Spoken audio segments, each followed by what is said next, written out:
రూపాయలు 100 రూపాయలు అట్లా పెట్టుకుంటూ 32 సంవత్సరాలు 13,600 రూపాయలు ఆ జీతం వచ్చేసరికి నాకు రిటైన్ ఉంటుంది. అయితే ఇప్పుడు మేము 100 రూపాయలైనా జీతం చేసి నేనేం సంపాదించగలిగినా నా దగ్గర రూపాయిగా పెట్టుకోవడానికి అవకాశం లేదు. రూపాయలు తప్ప ఉండేది లేదు.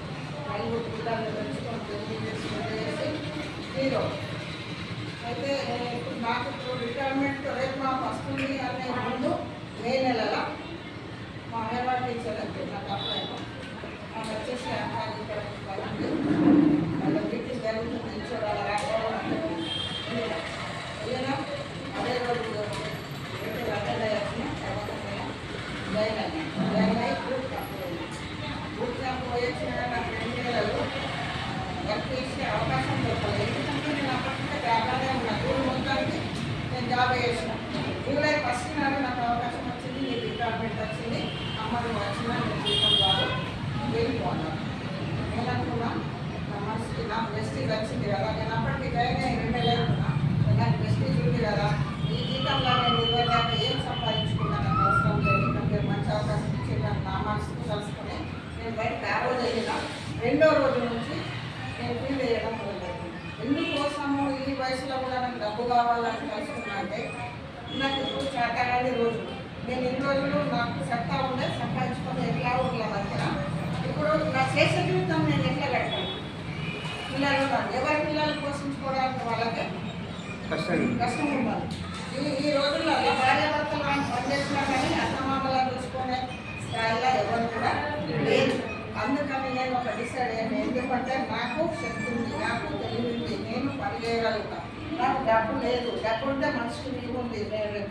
నేను నిన్న దాకా జీతం చేసిన కాబట్టి నాకు విలువ ఉంది. రేపు నా చేతిలో రూపాయలు లేకపోతే నా పుట్టిన పిల్లలు కూడా నన్ను లెక్క చేయరు. నాకు 5 మనమాలు జాబులు లేవు. నేను నిన్న దాకా జాబ్ చేసిన ఇంట్లో కూర్చుంటే ఆలోచన నాకు లేదు. అందుకని నేను తెల్లాలి మర్నాడే ఫీల్డ్కి వెళ్ళడం మొదలుపెట్టింది.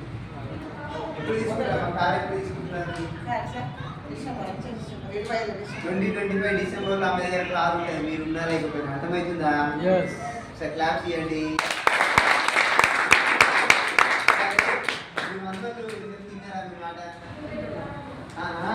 జస్టిస్ గురించి ఏమన్నా నమ్మకం 10th క్లాస్ వరకు నీ పేరు చూస్తారా అంటే భవిష్యత్తులో రావు అస్సలు లేదు. ఎందుకు టీచర్లో ఉంటే ఎప్పుడైనా అవసరం పడతాం.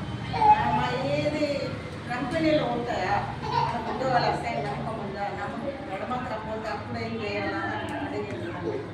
అంటే ఇటువంటి కంపెనీలు మన ఇండియా కంపెనీ వేరే దేశాలలో మన వాళ్ళు ఎంతో చేసుకొని వస్తుంది కదా, మన దేశంలో మనం బదిలేసాం.